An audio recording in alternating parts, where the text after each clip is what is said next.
So this is a video about welding fumes, and as you can see I have a fan set up here that's blowing this way, so it's sucking the fumes out.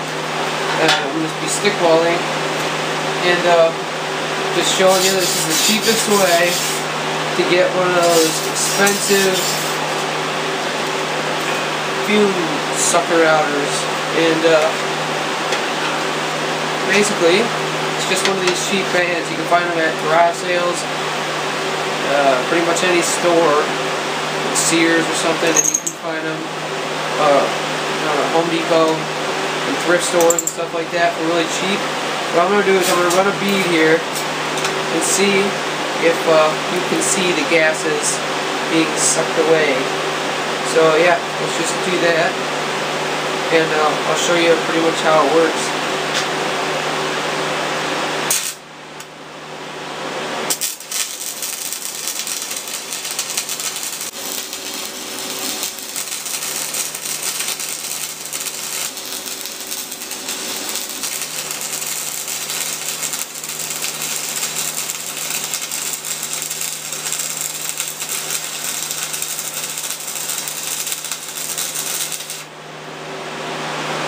This fan, it just sucks them right out, and I don't have to breathe them. So just go out to your store, anywhere, and try to buy one of these fans and try it out.